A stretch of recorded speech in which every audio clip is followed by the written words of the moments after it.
Hello प्यारे students, आज की वीडियो में आपका स्वागत है। आज की वीडियो में हम बात करने वाले हैं मिड टर्म एग्जामिनेशन जो गर्ल शिफ्ट का हुआ था, फर्स्ट शिफ्ट का स्टैंडर्ड का पेपर हम उसको आज को सॉल्व करेंगे। ठीक है, बाकी हमने गर्ल्स का बेसिक जो कि इससे हार्ड था। इस पेपर की खासियत क्या है, इसमें ज़्यादा हार्ड नहीं है, एक दो क्वेश्चन को छोड़ दें तो। और बाकी क्वेश्चन पेपर बहुत लेंथी है, मतलब इजी पेपर है लेकिन लेंथी पेपर है। ठीक है, तो इसको हम हार्ड नहीं कह सकते, लेकिन जो बेसिक का पेपर आया था वो ज़्यादा हार्ड था। ठीक है, तो उसका और बॉयज़ का भी दोनों शिफ्ट का स्टैंडर्ड और बेसिक का भी हमने अपलोड कर दिया है। तो बाकी बिना किसी देरी के वीडियो स्टार्ट करते हैं। ठीक है, तो देखो भाई, पहला क्वेश्चन है आपके सामने। अल्फा बीटा दो जीरोस हैं, इक्वेशन आपको दे रखी है और पूछा है अल्फा प्लस बीटा निकालिए। तो हमने इक्वेशन लिख दी और हमारा जो स्टैंडर्ड या जर्नल फॉर्म होता है a x square plus b x plus c, निकालना था हमें अल्फा प्लस बीटा। फॉर्मूला होता है minus b upon a, minus का माइनस रखा, बी की जगह पे रखा 5 और ए की जगह पे रखा 3। तो ऑप्शन नंबर जो है बी करेक्ट हो जाएगा। ठीक है, फिर अगला क्वेश्चन है question number second. The sum of circumference R1 and R2, दो अलग अलग सर्कल हैं, उनकी सर्कमफ्रेंस का sum of circumferences of two circle. मान लो दो सर्कल हमने बना दिए, इसकी रेडियस है R1 और इसकी रेडियस है R2। इन दोनों के सर्कमफ्रेंस का सम इक्वल है एक ऐसा सर्कल जिसकी रेडियस है R।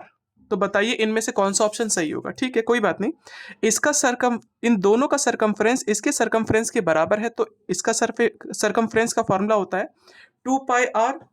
इसका रेडियस R1 था इसलिए R1 डाल दिया, 2πr इसका R था R2, और सेम केस 2πr यहां से कॉमन निकल जाएगा, 2π अंदर बचा R1 plus R2 is equal to, और 2π से 2π कैंसिल, जो भी बचा आपके पास वो ऑप्शन नंबर है आपका सी।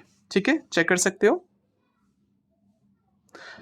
बढ़ते अपने अगले क्वेश्चन पे, क्वेश्चन नंबर 2।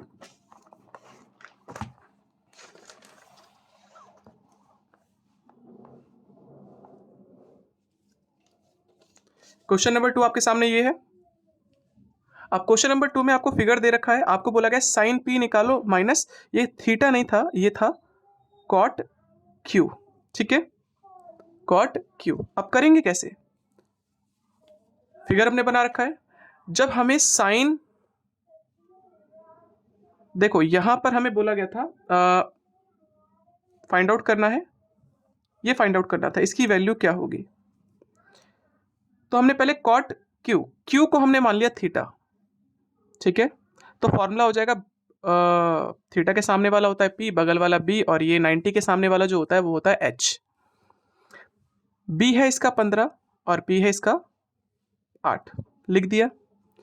अगला है हमें निकालना था सेक पी, सेक पी, तो पी जहां पर है उसको हम थीटा ले लेंगे। ठीक है, और जैसे ही हमने थीटा लेट किया तो इसके देखो सेक थीटा का फॉर्मूला होता है एच अपॉन बी। एच की वैल्यू है आपकी 15, आई मीन सॉरी 17, और बी है आपका 8, और बस इसकी वैल्यू रखी और एलसीएम लेके सॉल्व कर दिया, तो जो आंसर आया वो आया 1/4। तो ऑप्शन नंबर 1/4 इसका आंसर सही हो जाएगा। ठीक है, बढ़ते अपने अगले क्वेश्चन पे। अगला क्वेश्चन है क्वेश्चन नंबर 4। जीरोस दे रखे हैं, आपको पूछ रहा है इनमें से कौन सा ऑप्शन सही होगा पॉलिनोमियल के लिए। तो देखो हमारी जो पॉलिनोमियल की इक्वेशन होती है वो होती है x square minus alpha plus beta x plus alpha beta is equal to 0। Polynomial में जीरो नहीं डालते, लेकिन फिलहाल हम जीरो डाल के ही काम करेंगे। ठीक है, एक्स स्क्वायर अल्फा की जगह पे रखा -3, बीटा की जगह पे रखा 5, अल्फा की जगह पे -3 और बीटा की जगह पे 5। इसको सेम उतार दिया, सॉल्व किया 2x, इसको सॉल्व किया माइनस का 15। बट आप चेक करोगे ये ऑप्शन कहीं है ही नहीं, x square minus 2x minus 15, x square, तो डायरेक्ट कोई ऐसा ऑप्शन है? सिर्फ इसको हटा दें हम तो ये ऑप्शन आपको नहीं दिखेगा, ये पूरा ऑप्शन कहीं नहीं है, चाहे आप इसमें देख लो, इसमें देख लो, इसमें देख लो, इसमें देख लो। तो हमने क्या किया, एक्स स्क्वायर के मल्टीप्लाई में 2 यहाँ पर भी है, यहाँ पर भी 2 है, तो हमने एक काम किया, इस पूरी इक्वेशन को 2 से मल्टीप्लाई कर दिया, और जैसे ही मल्टीप्लाई कर दिया तो ये बन गया 2x स्क्वायर, 4x और 30, 2 0 जो होता है 0। तो ये जो ऑप्शन है, ये ऑप्शन हमारे पास था सिर्फ डी ऑप्शन, तो इसका करेक्ट ऑप्शन जो होगा वो होगा डी। अब जिस बच्चे ने भी ये लगाया है तो वो गलत है उसका। ठीक है, बढ़ते हैं अपने अगले क्वेश्चन पे, क्वेश्चन नंबर 5।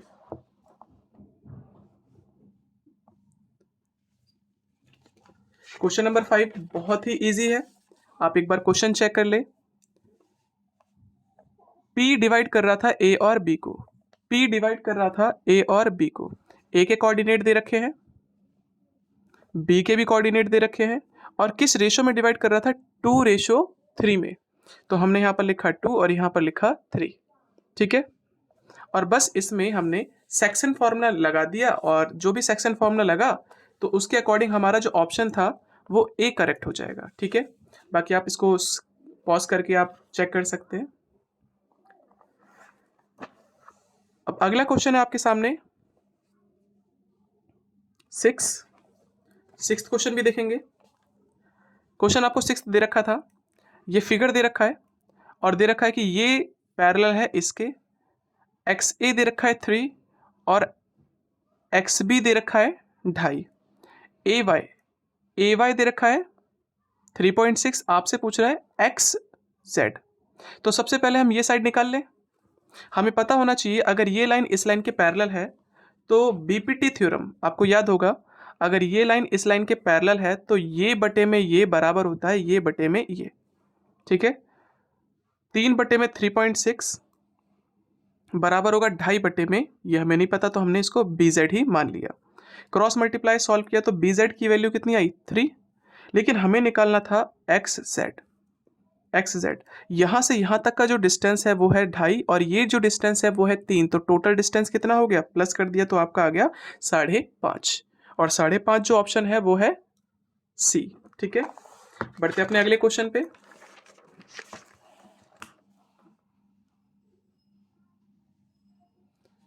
क्वेश्चन नंबर जो 7 है, ज़्यादा कुछ क्वेश्चन में है नहीं इसलिए इसको एक्सप्लेन नहीं करेंगे। आपको इसकी वैल्यू निकालनी है अगर थीटा बराबर 30 डिग्री हो। तो देखो ऑप्शंस बात की बात होती है, सबसे पहले तो सॉल्व ही करना होता है। हमने जहाँ पर भी थीटा था वहाँ पर 30 रखा, 30 रखा, 30 रखा और 30 रखा और सॉल्व कर दिया, तो फाइनली जो आंसर निकला वो 1/17 निकला। ठीक है, 1/17, ये है ऑप्शन नंबर ए। बाकी आप चेक कर लेना भाई, हो सकता है छोटी मोटी प्लस माइनस की हम मिस्टेक कर देते हैं, it is a silly mistake, और फिर बाद में गलतियां जो होती है मिलती नहीं है। आप लोग ये हमें बताते हो कि सर हमने गलती कर दी, थैंक यू उसके लिए, कि हमारी गलती बताने के लिए, और इससे ज़्यादा इम्पोर्टेंट कि आप लोग अच्छे से देखते हैं और समझते हैं कि हाँ ये चीज़ गलती हो गई है। अब देखो ये वाला क्वेश्चन आप लोगों ने शायद ना किया हो, सपोर्ट मेटेरियल किया होगा तो उसमें शायद मिले होंगे। क्वेश्चन नंबर 8 है, the solution of the linear pair, एक लीनियर पेयर ये है और एक लीनियर पेयर ये है, तो इसके सॉल्यूशन निकालने हैं। ठीक है, तो देखो भाई एक इक्वेशन ये थी और एक इक्वेशन ये थी, तो इसमें हमने एलिमिनेशन मेथड लगाया, और लगाने के लिए सबसे पहले हमने क्या किया, हमने सोचा कि b को हटाते हैं, तो b के मल्टीप्लाई में क्या है यहाँ पर, y के मल्टीप्लाई में है b, y को हटाना चाह रहे हैं, तो इस पूरी इक्वेशन को b से मल्टीप्लाई कर दिया, और इसके बगल में क्या था 1, तो इसको 1 से मल्टीप्लाई कर दो, ना भी करोगे तब भी चलेगा, और जैसे ही मल्टीप्लाई किया तो ये हो गया bx, by, b स्क्वायर, और इसका मल्टीप्लाई से किया तो ab। अब 1 का मल्टीप्लाई से करोगे तो सेम डिजिट, तो सेम ही डिजिट उतार दिया, एक प्लस का एक माइनस का, तो पूरा कैंसिल हो गया, बचा क्या आपके पास bx और प्लस ay, यहाँ पर इसको भी उतार दिया, इसको भी उतार दिया, इसको सेम उतार दिया, प्लस का b स्क्वायर माइनस का b स्क्वायर कैंसिल हो गया, और इसमें से हमने कॉमन निकाल दिया x, तो अंदर बचा b प्लस a, यहाँ से कॉमन निकाल दिया माइनस का a, तो अंदर देखो माइनस का साइन बाहर निकालते हैं तो अंदर के साइन चेंज हो जाते हैं। ठीक है, तो a बाहर निकाल दिया तो ये हो गया प्लस का b और ये हो गया प्लस का a, दो थे एक बाहर निकाल दिया, और इस पूरे से ये पूरा कैंसिल, तो x की वैल्यू क्या आ गई, और बस इसको हमने पहली वाली इक्वेशन में रख दिया इस वाली इक्वेशन में, x plus y is equal to this, और x की वैल्यू कितनी निकाली, माइनस का a, माइनस ए और माइनस इक्वल के इधर और इक्वल के इधर सेम चीज सेम साइन के साथ हो तो कट कर सकते हो आप, ठीक है। इसको इससे हमने कैंसिल कर दिया तो y की वैल्यू कितनी आ गई, b आ गई। बढ़ते अपने अगले क्वेश्चन पे, क्वेश्चन नंबर 9।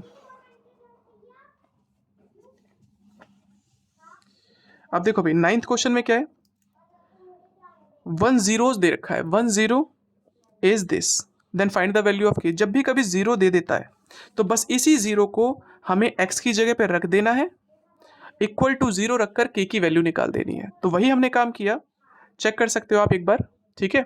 ज़्यादा हार्ड नहीं है, बहुत ईजी है। वीडियो को पॉज कर लो और आराम से देख लो, क्योंकि इसको समझाएंगे नहीं।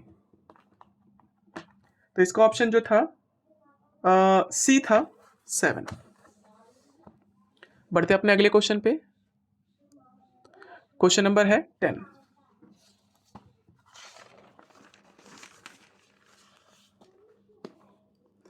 क्वेश्चन नंबर जो 10 है इसमें बोला गया है MN is a cord.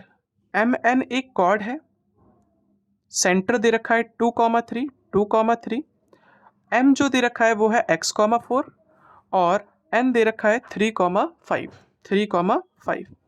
Then find the value of x, x की वैल्यू निकालनी है, कोई दिक्कत नहीं है। हमें पता है ये सेंटर है, सेंटर से ये और ये दोनों रेडियस होगा, और रेडियस जो होते हैं वो बराबर होते हैं। तो हमने कहा MO बराबर होगा NO के, रेडियाई ऑफ अ सर्कल, बस डिस्टेंस फॉर्मूला लगा दिया। कैसे, x माइनस 2 का होल स्क्वायर प्लस 4 माइनस 3 का होल स्क्वायर। सेम काम यहाँ पर भी कर दिया।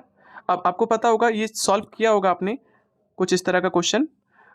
ये एक्सरसाइज है आपकी 7.1 में क्वेश्चन नंबर 7 7, हाँ 7 ही क्वेश्चन है, आई थिंक 7 या 8 है, बट जहाँ तक मैं श्योर हूँ 7 है।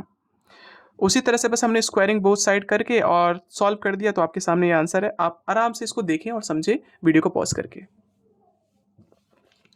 हम बढ़ते हैं अपने अगले क्वेश्चन पे, क्वेश्चन नंबर 11, ठीक है। क्वेश्चन नंबर 11 जो है, for the system of equation, ये आपको दो इक्वेशंस दे रखी है, इसमें पूछा गया इनमें से कौन सा ट्रू है, ठीक है। तो सबसे पहले हमने क्या किया, सभी चीज़ों को अंदर ले आए। वैसे लाने की जरूरत नहीं थी, लेकिन फिर भी हम अंदर लेकर आ गए, ठीक है। A1 B1 C1 क्या होगा, A1 अपॉन A2 निकाला, B1 अपॉन B2 निकाला और C1 अपॉन C2 निकाला। इसकी वैल्यू 1, इसकी वैल्यू ये और इसकी वैल्यू ये। चेक कर लिया कि इसमें से कौन सा ऑप्शन सही है। अब देखो यहाँ पर इसकी वैल्यू तो 1 आई, और लेकिन B1 अपॉन B2 आपका 4/7 है क्या, नहीं, तो ये गलत हो गया। अब A1 अपॉन A2 की वैल्यू ही हमारी 1 थी, तो ये भी ऑप्शन गलत है। A1 अपॉन A2 की वैल्यू 1 थी ना कि -1, तो ये भी ऑप्शन गलत है। B1 अपॉन B2 कितना था, 2/5, चेक कर सकते हो 2/5, और C1 अपॉन C2 था 4/7, 4/7, मतलब इसका ऑप्शन डी होगा, ठीक है। बढ़ते अपने अगले क्वेश्चन पे। अगला क्वेश्चन है आपके सामने, इसको सॉल्व करना है और बताना है क्या आंसर होगा, ठीक है। तो देखो इस क्वेश्चंस को सॉल्व करने का तरीका ये होता है कि रेशनलाइज कर दो, और रेशनलाइज करने के बाद आप चेक कर सकते हो मैंने क्या किया है। ज़्यादा इजी पार्ट, मतलब ज़्यादा हार्ड पार्ट नहीं है, ये भी एनसीईआरटी का ही है।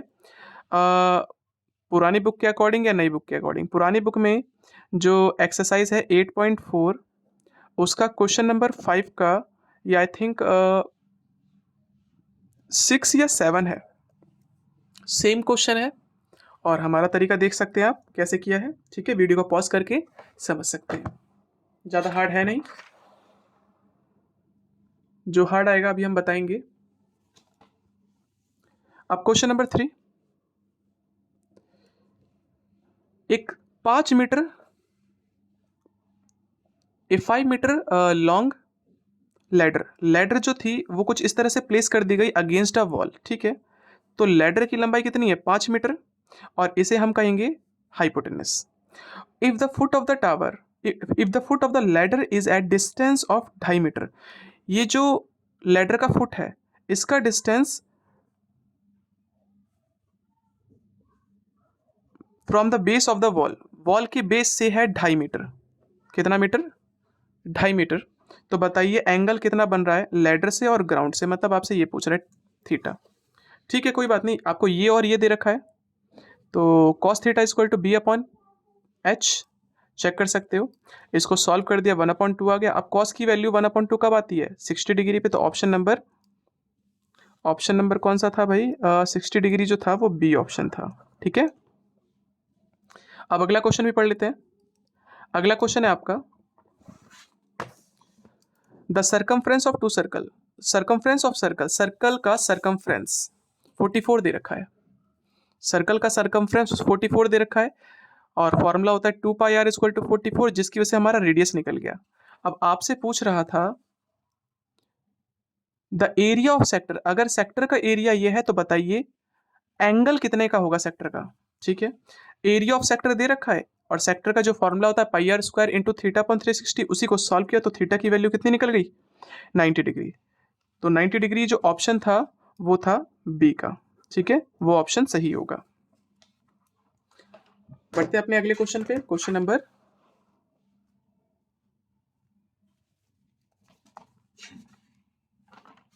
देखो भाई क्वेश्चन नंबर है आपका 15। ये कहता है आपसे, थोड़ा सा समझने वाला है, the graph of the polynomial, ये जो ग्राफ है पॉलिनोमियल पे, ये कट करता है एक्स एक्सिस को 2 पॉइंट पर मान लो, और टच करता है ओरिजिन को। कुछ इस तरह से कट किया एक बार, और टच किया इसने ओरिजिन को, और फिर ऊपर निकल गया, और फिर एक बार और एक्स एक्सिस को कट कर दिया। तो इसके बताइए नंबर ऑफ जीरोस कितने होंगे, इसने एग्जैक्टली एक्स एक्सिस को कट कितनी बार किया, 1 2 3, तो इसका जो ऑप्शन होगा वो कितना होगा 3। ठीक है, बढ़ते हैं हम अपने अगले क्वेश्चन पे, क्वेश्चन नंबर 16।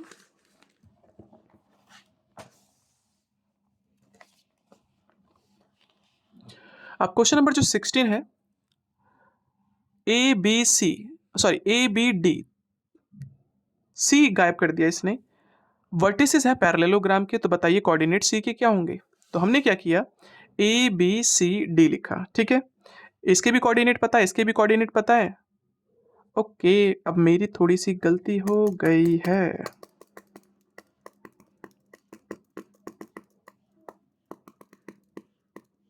बच्चों मैंने यहाँ पर गलती कर दी है। गलती ये कि ए बी सी डी होता ना, तो यहाँ पर एग्जैक्टली हमें सी के कोऑर्डिनेट निकालने हैं, तो एग्जैक्टली हमें डी पता है 3,5। अब जब ये पता है तो हम पहले बी डी निकालेंगे, कोऑर्डिनेट ओ के निकालेंगे किससे, बी डी से। अब बी डी ये है, ओ के कोऑर्डिनेट कैसे निकलेंगे, इसको मैं हटाता हूँ यहाँ से, और इसे जोड़ते हैं यहाँ पर, x1 और y1, 3 प्लस, तो यहाँ पर हो जाएगा 3 प्लस 4/2, 5 प्लस 3, यहाँ पर हम रखेंगे 5 प्लस 3/2। ठीक है, और इस केस में हमें क्या नहीं पता, x1 और y1, तो यहाँ पर हमने रख दिया 1 प्लस x1, यहाँ पर रख देंगे 2 प्लस y1। ठीक है, और देखो इससे भी हमने o के कोऑर्डिनेट निकाले, इससे भी o के कोऑर्डिनेट निकाले, तो इसका x का कोऑर्डिनेट, ये तो गलत ही हो गया आपका, इसको हम नहीं देखेंगे, इसका x का कोऑर्डिनेट इसके x के कोऑर्डिनेट के बराबर होगा, इसका y का कोऑर्डिनेट इसके y के कोऑर्डिनेट के बराबर होगा, तो ये हमारा पूरा गलत हो गया, इसको हम नहीं देखेंगे। तो देखो यहाँ पर कैसे करेंगे, फटाफट हम यहाँ पर कर देते हैं, 1 प्लस x1/2 इक्वल होगा,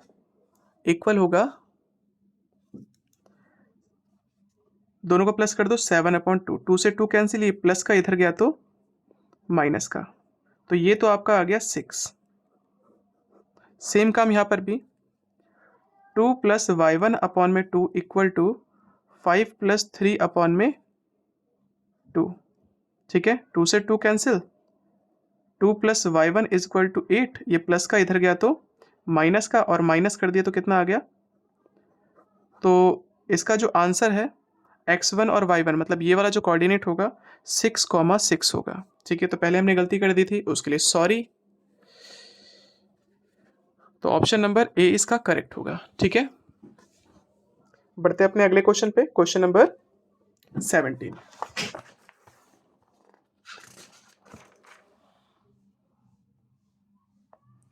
भाई 17 क्वेश्चन में बोला गया था आपसे, ये zeros, the zeros of this, इसके जो जीरोज होंगे वो क्या होंगे? तो हमने सबसे पहले मिडिल टर्म स्प्लिटिंग से जीरोज निकाले, हमने क्या देखा, दोनों का आंसर सेम है और नेगेटिव है, तो ऑप्शन चेक किया कौन सा है। इक्वल एंड पॉजिटिव, नहीं, दोनों नेगेटिव थे। इक्वल एंड नेगेटिव, बिल्कुल यही ऑप्शन है, इक्वल एंड नेगेटिव, खत्म, ऑप्शन नंबर बी। ओके, अब अगला क्वेश्चन है क्वेश्चन नंबर 19, ठीक है।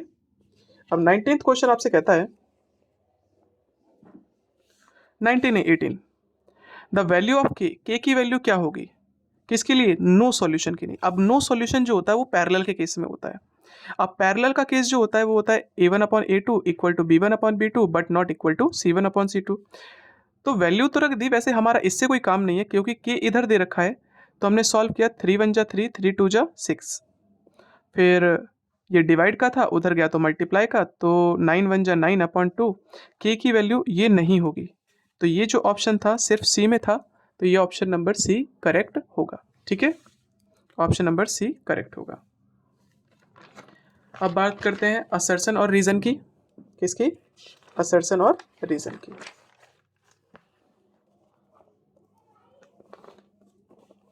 अब असर्शन और रीजन देखो भाई, √3 इज एन इरेशनल नंबर, सबको पता है भाई, yes.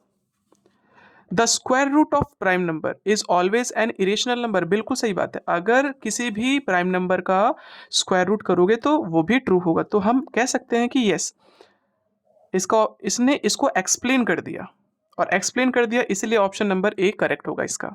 Both A and R is correct and R is the correct explanation of assertion A. Okay, बढ़ते हैं हम अपने अगले क्वेश्चन पे, क्वेश्चन नंबर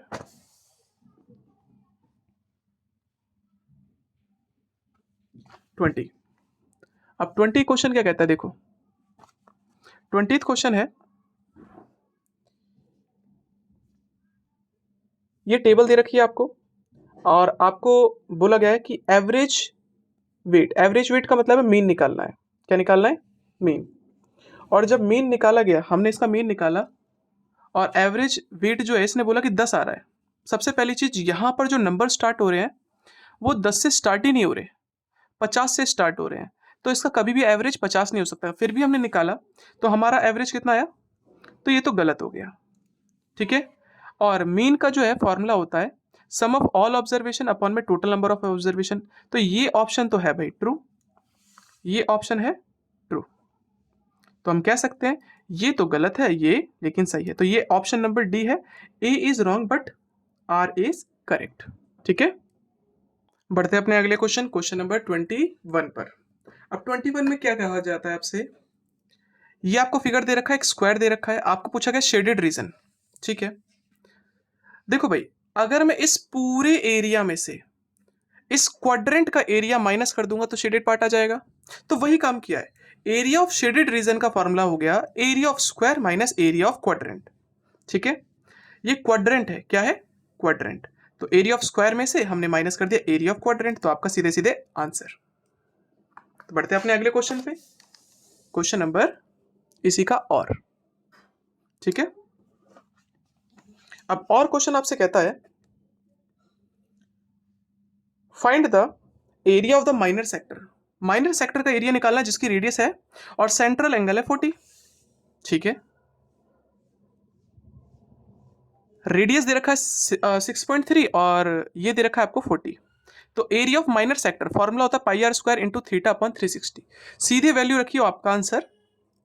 और आगे एक चीज और पूछी जाती है, also find the area of the major sector, तो मेजर सेक्टर का एरिया कैसे निकाला जाए, कुछ नहीं, अब मेजर की निकालते हैं, तो देखो अगर ये एंगल 40 डिग्री था, पूरा सर्कल कितने का होता है 360 का, 360 में से हमने माइनस कर दिया 40 डिग्री, तो कितना आ गया 320, तो ये वाला जो एंगल होगा 320 होगा।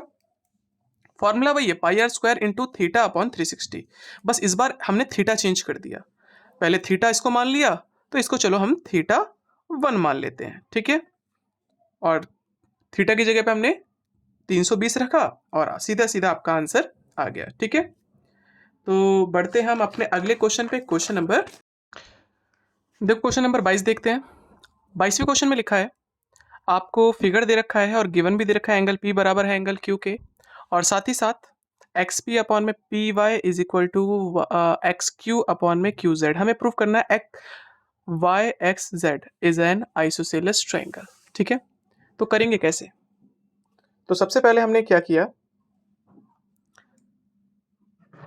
इस बड़े वाले ट्रायंगल को ले लिया, और हमें पता है क्वेश्चन में दे रखा था एक्स पी अपॉन में P Y is equal to X Q upon में क्यू जेड।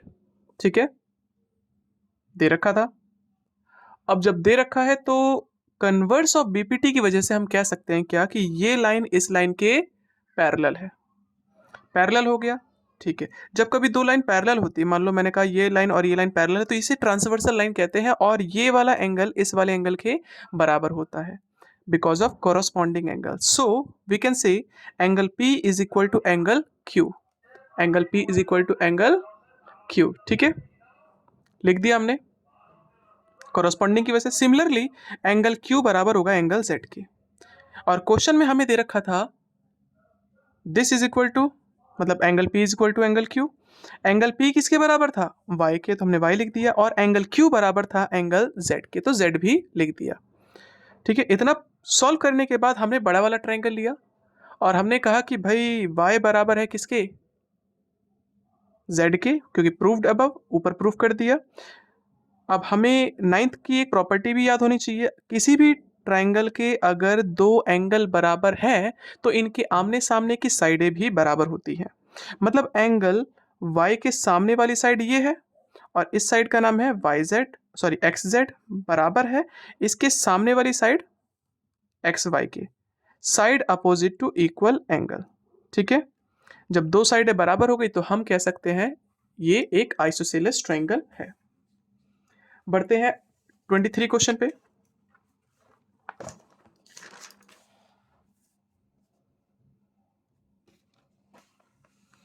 अब क्वेश्चन नंबर 23 जो है बहुत इजी है, ज़्यादा हार्ड नहीं है, तो इसको हम सिर्फ देख लेते हैं। Show that the point this this this are collinear. ये जो पॉइंट्स हैं कोलिनियर होंगे, ये हमें शो करना है। तो हमने सबसे पहले ए बी सी एक लाइन पर हमने पॉइंट्स रख दिए, और हमने सबसे पहले निकाला ए बी, फिर निकाला बी सी, और फिर निकाला ए सी। ए बी निकाला, ये आंसर आया। बी सी निकाला डिस्टेंस फॉर्मूले से, तो ये आंसर आया। और ए सी निकाला तो आंसर आया ये। मतलब इसको और सॉल्व कर दिया तो ये आया आंसर। ठीक है, फिर हमने क्या किया, हमें पता है कि भाई अगर मैं ए बी को प्लस करूं बी सी से, ए सी आ जाए तब ये कोलिनियर है, अदरवाइज नहीं। तो हमने a b plus b c is equal to a c हमने प्रूफ करने की कोशिश करी, और देखा सॉल्व किया तो दोनों बराबर आ गए, मतलब एल एच एस और आर एच एस बराबर आ गए, इसलिए हम कह सकते हैं कि these points are collinear. Okay, इसी का और क्वेश्चन है आपका,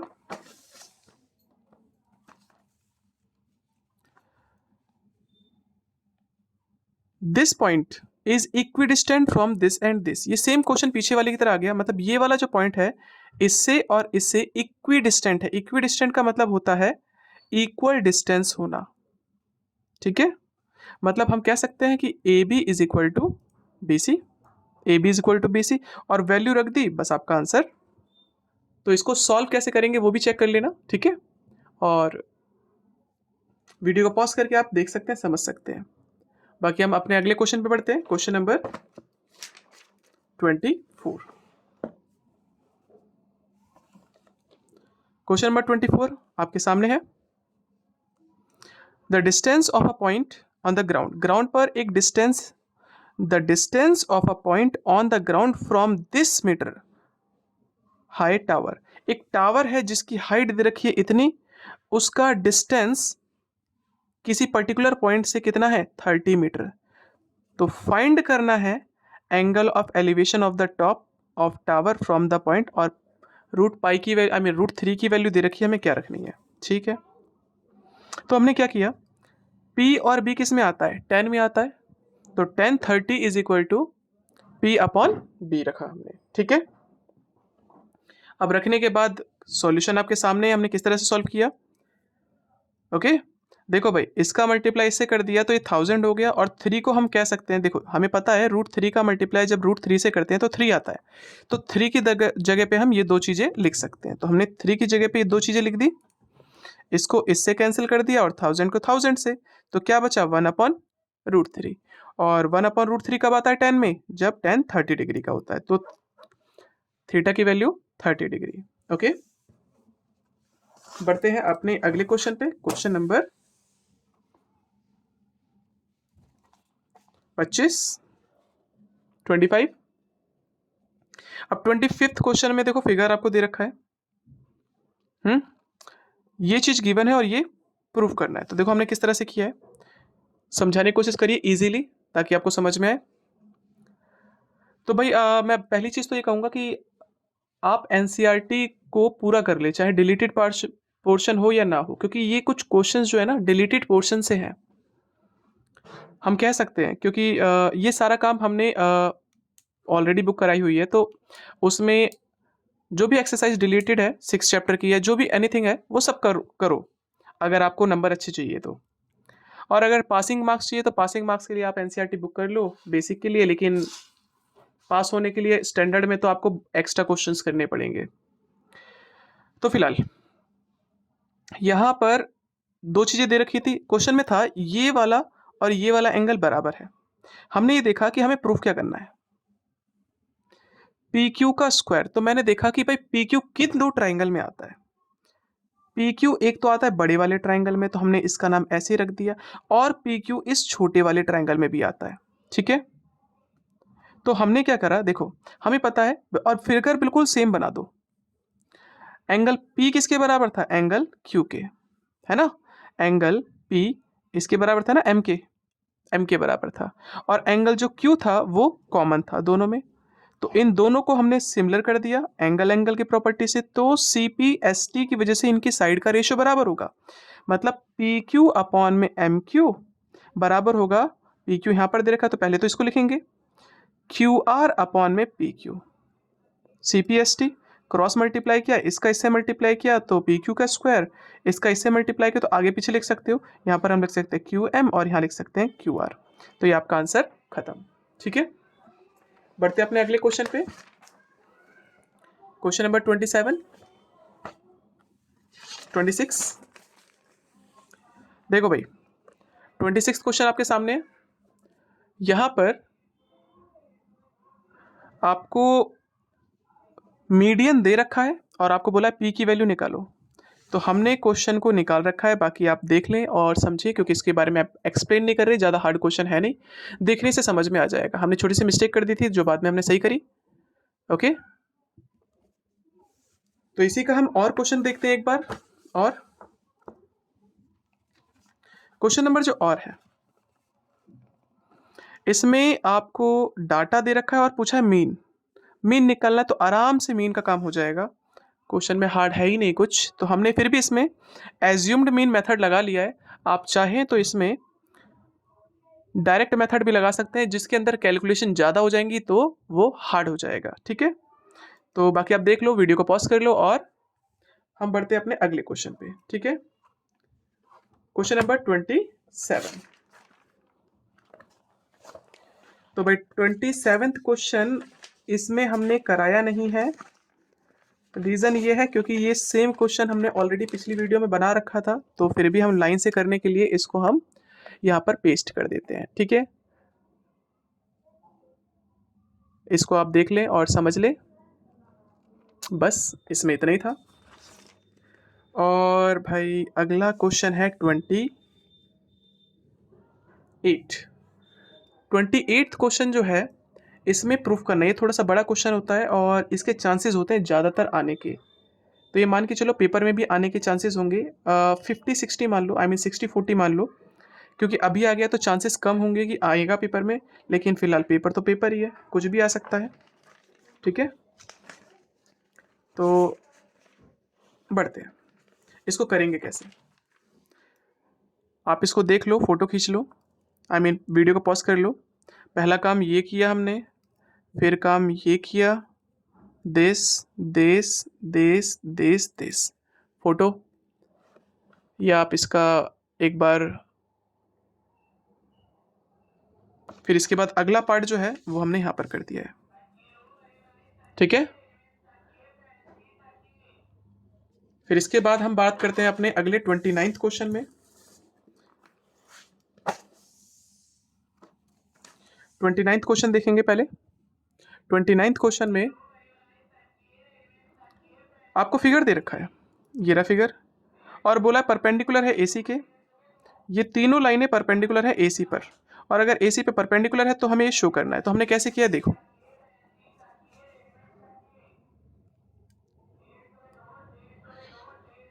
फिगर हमने दे रखा है, और बाकी डिटेल आप देख लो, क्योंकि हमारी वीडियोस ज़्यादा बड़ी हो जा रही है। वीडियो को पॉज कर लेना, और कोई पार्ट ऐसा समझ में ना आए तो मुझे कमेंट कर सकते हो, कोशिश करूंगा मैं एक्सप्लेन करने के लिए, ठीक है। तो बढ़ते हैं अपने अगले क्वेश्चन पे, क्वेश्चन नंबर 30। सॉरी, इसका और भी क्वेश्चन है, और वाला क्वेश्चन आई थिंक इसके पीछे ही होगा, बिल्कुल इसी के पीछे है। और क्वेश्चन फिगर आपके सामने है, स्क्वायर दे रखा था और 90 डिग्री डी पर था, हमें ये प्रूव करना है। तो देखो कोशिश करते हैं हम इजीली समझ में आए, तो इसका भी आप ले सकते हो, और मेरा ख्याल है इजीली समझ में आएगा। हमने किया क्या, मैं बस एक बार छोटा सा फिगर समझाने की कोशिश करता हूँ। सबसे पहले तो मैंने इस ट्रायंगल को तो एज इट इज़ ही बना दिया है, ठीक है। हमने यहाँ पर देखा प्रूफ क्या करना है, डी एस अपॉन में ई पी, तो डी एस तो इस वाली साइड में आ रहा है और ई पी इस वाली साइड में, तो पक्का एक ट्रायंगल हमने ये लेना है और एक ट्रायंगल ये लेना है, ठीक है। ओके, ये लेंगे और सिमिलर कर देंगे इनको। और सिमिलर कैसे किया, देखो अगर मैं इसको थीटा लूंगा, ये ट्रायंगल लिया, ये 90 का है, अगर ये थीटा है तो ये हो जाएगा 90 माइनस थीटा, 90 माइनस थीटा, और ये लाइन भी तो इसके पैरेलल होगा, और जब कोई लाइन पैरेलल है तो इसे ट्रांसवर्सल लाइन कहते हैं। ये वाला एंगल इस वाले एंगल के बराबर होता है, अगर ये थीटा है तो ये भी थीटा होगा, अगर ये 90 माइनस थीटा है तो ये 90 माइनस थीटा होगा। सिमिलर कर दिया और बस ऑटोमेटिक ही आपका प्रूफ हो गया, ठीक है। बढ़ते हैं अपने अगले क्वेश्चन पे, क्वेश्चन नंबर 30। देखो क्वेश्चन नंबर 30 में क्या है, आपको इक्वेशन दे रखी है, और इक्वेशन जो है आपकी फ्रैक्शन में दे रखी है, और बोला गया है इसका वेरीफाई करना है, जीरोस निकालना है और वेरीफाई करना है relationship between zeros and it's coefficient. तो देखो भाई, ऐसे क्वेश्चंस को सॉल्व करने का सिंपल सा तरीका है, कभी भी कोई नंबर बटे में आ जाए, अपॉन में आ जाए, फ्रैक्शन में आ जाए, तो सबसे पहले फ्रैक्शन को हटाओ। यहाँ पर 6 लिखा है, तो मैंने क्या किया, इस पूरी इक्वेशन को 6 से मल्टीप्लाई कर दिया, तो ऑटोमेटिक हमारी इक्वेशन क्या बन गई, ये वाली बन गई।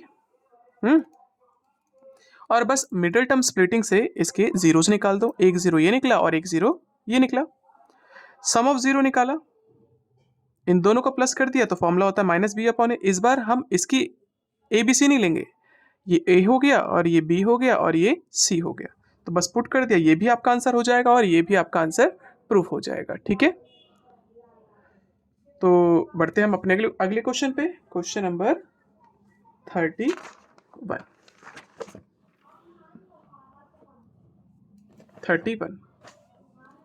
31 क्वेश्चन जो है आपका, ये क्वेश्चन दे रखा है और प्रूफ करना है जीरो के बराबर है।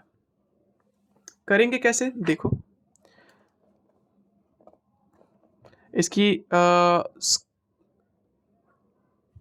पॉज कर लेना वीडियो देखने के लिए, समझने के लिए, ठीक है, क्योंकि इजी लैंग्वेज में लिखा हुआ है। मैंने कोशिश करता हूँ ज़्यादा से ज़्यादा इजी लैंग्वेज हो, जिससे कि इजीली समझ में आए, और एरो भी डाल रखा है जिससे कि आपको समझ में आए।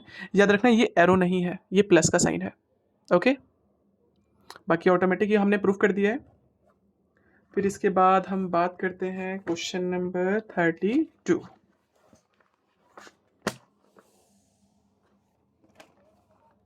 32। में solve the system of linear equation graphically. सबसे पहले इसको सॉल्व करना है ग्राफिकली, ठीक है।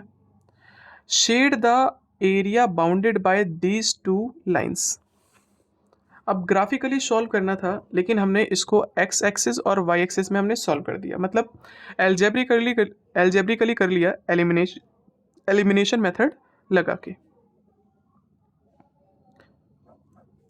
और एलिमिनेशन मेथड लगाया तो देखो यहाँ y का आंसर आ गया, यहाँ x का आंसर आ गया, मतलब फटाफट हो गया आंसर।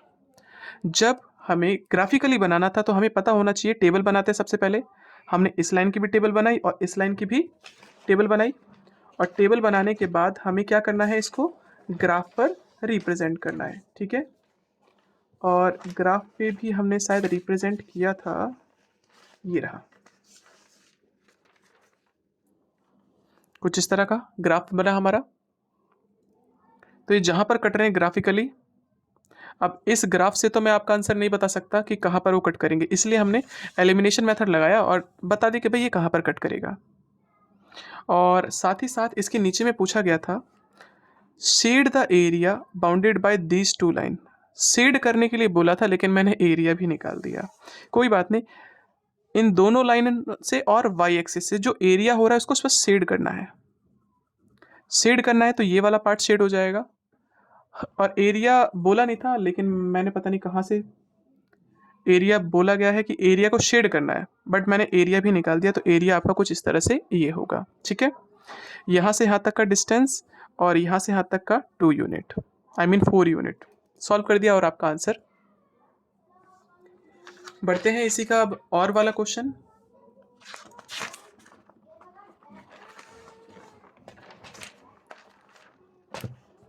और वाला जो क्वेश्चन है वो इजी है, तो अगर बोला जाए तो हमें इसको करने से ज़्यादा बेटर अच्छा होगा ये वाला करना। ग्राफ कौन बनाता रहे इतना टाइम लेके। The sum of the numerator and denominator of a fraction is 13। तो भाई हमने फ्रैक्शन किसे कहते हैं, बटे में नंबर। तो मान लो हमारा ओरिजिनल बटे वाला नंबर होगा x बटे में y, ठीक है। तो हमने x को मान लिया मतलब न्यूमरेटर और y को मान लिया डिनोमिनेटर।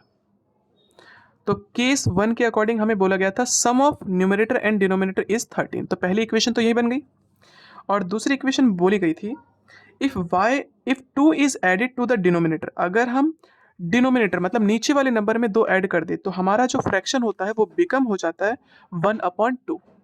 तो वो फाइंड करना है फ्रैक्शन क्या होगा। तो इसको पुट कर दिया 1 + 2, डिनोमिनेटर में रख दिया, ये किसके बराबर होगा 1/2 के बराबर। क्रॉस मल्टीप्लाई किया और सॉल्व किया तो आपके सामने इक्वेशन बन गई x और y की। x हमारा ऊपर वाला नंबर था तो 5 रख दिया, और y हमारा नीचे वाला नंबर था तो 8 रख दिया, ठीक है। इसके बाद 33 क्वेश्चन।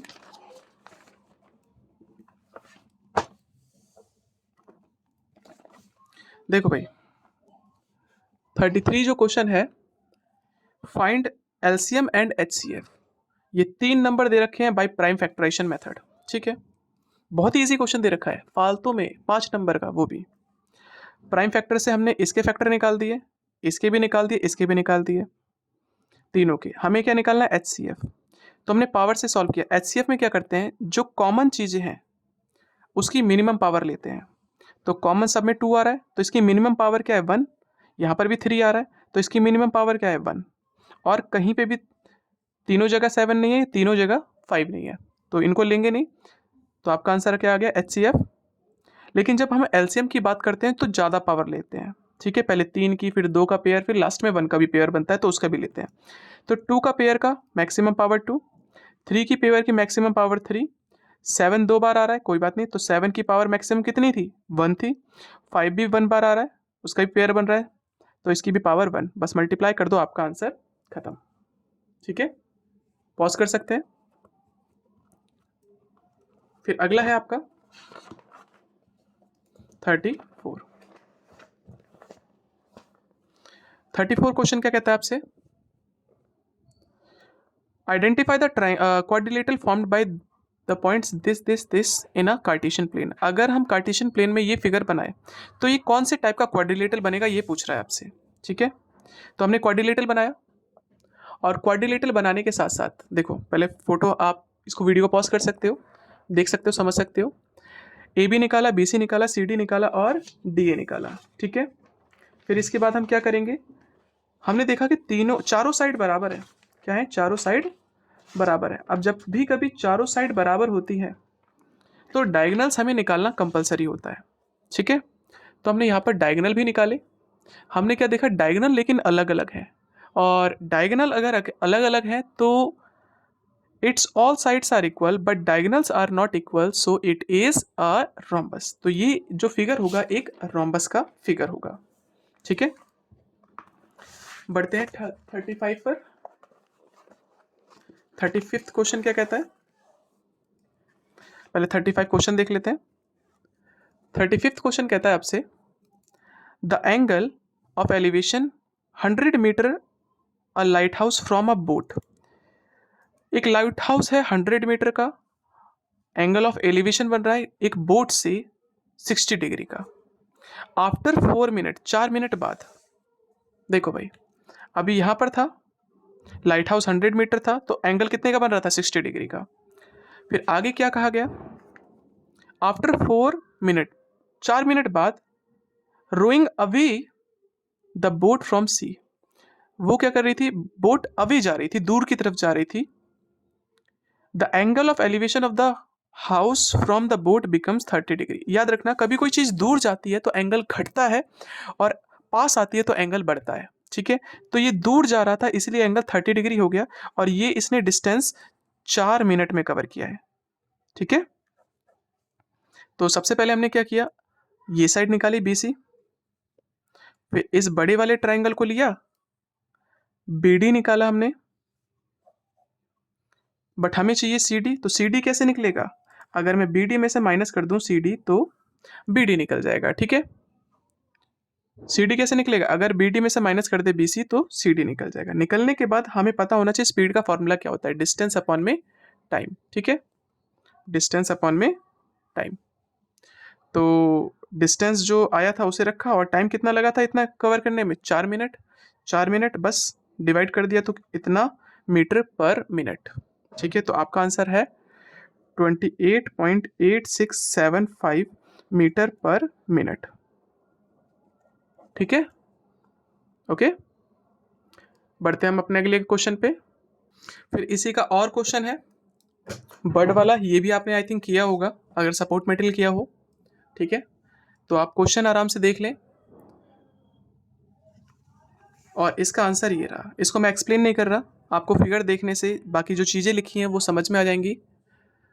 ठीक है, वीडियो को पॉज कर लें और समझने की कोशिश करें। फिर अगला क्वेश्चन है हमारा 36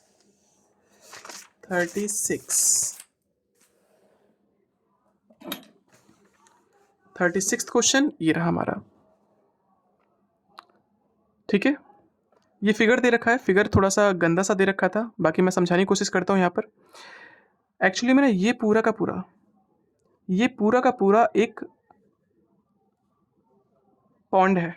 क्या है, पॉन्ड, और बाकी जो पार्ट है वो है उसमें ग्रास उगाई गई है। ठीक है, और ये पूरा एक पार्क है। तो आपसे जो पहला केस बोला गया था find the central angle of the pond.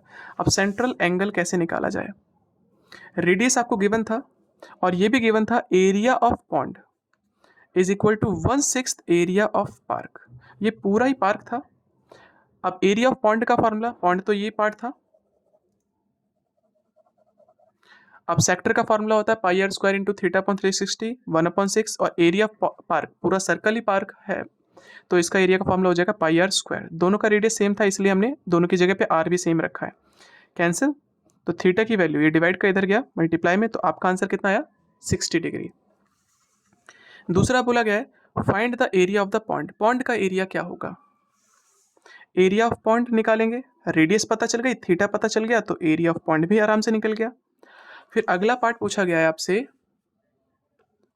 Find the length of the arc of the green park. ठीक है, जो ये ग्रीन पार्क है इसका लेंथ क्या होगा, इसका लेंथ क्या होगा। ओके, तो कैसे निकालें, तो सबसे पहले हमने अगर ये एंगल 60 डिग्री है तो ये एंगल कितने का होगा 300, तो बस 2 पाई आर थीटा अपॉन 360 का फॉर्मूला लगाया, ये भी आपका आंसर खत्म। एक लास्ट पार्ट और है इसका, वो है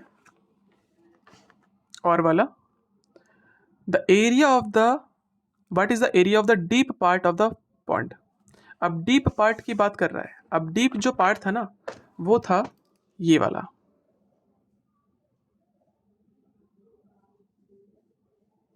ठीक है, डीप जो पार्ट था वो ये वाला था। तो इसका एरिया कैसे निकाला जाए? पूरे सेक्टर के एरिया में से, एरिया ऑफ सेक्टर में से माइनस कर दिया हमने एरिया ऑफ ट्राइंगल। आपके सामने है आंसर, ठीक है। तो बढ़ते हम अपने अगले क्वेश्चन पे, क्वेश्चन नंबर 37।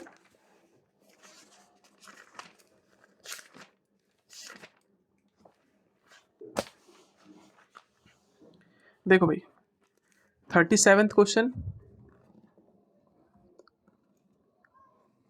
आपके सामने डाटा दिया हुआ है, लेस देन दे रखा है। तो सबसे पहले इसको बोला है prepare continuous frequency distribution table. तो टेबल हमने सबसे पहले बनाया, CI बनाया हमने सबसे पहले।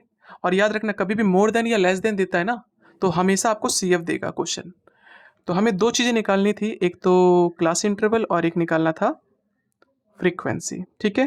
तो वो हमने निकाली, देख सकते हो। निकालने का तरीका क्या होगा, 40 से 45, आई मीन 35 से 40, 40 से 45, 45 से, लेकिन ये निकालेंगे तो माइनस करते हुए, 4 का 4, इसको इससे माइनस कर दो, इसको इससे माइनस कर दो, ऐसे माइनस करते हुए चलो, ठीक है। फिर अगला पार्ट है इसका upper limit of model. Model का मतलब होता है मोड। अब मोड निकालने का तरीका ये है, बस आप यहाँ देखो फ्रीक्वेंसी में सबसे ज़्यादा नंबर का है 18, बस इसको सर्कल कर दो। ये लोअर पार्ट हो गया और ये अपर पार्ट हो गया, ठीक है। थर्ड जो पार्ट था,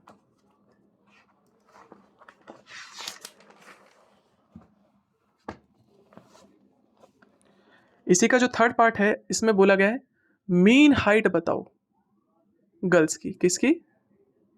गर्ल्स की मीन हाइट बताओ। तो देखो भाई मीन निकालना था इसमें, तो हमने मीन निकाल रखा है। इसका आप ले सकते हो, वीडियो को पॉज करके भी देख सकते हो, बाकी इजीली समझ में आएगा आपको, ऐसा कहीं है नहीं जो समझ में ना आए। फिर हम बात करते हैं इसका, और इसमें बोला गया है हमसे मीडियन हाइट बताइए। मीडियन हाइट का मतलब क्या, सिर्फ मीडियन ही निकालना है आपको। क्या निकालना है? मीडियन। तो मीडियन भी आपके सामने हमने करके दिखा रखा है। मीडियन कैसे किया जाएगा, कोई ज़्यादा हार्ड नहीं है, ऑलरेडी जैसे आप करते थे वैसे ही काम है, ठीक है। फिर इसका लास्ट क्वेश्चन हम पढ़ते हैं 38।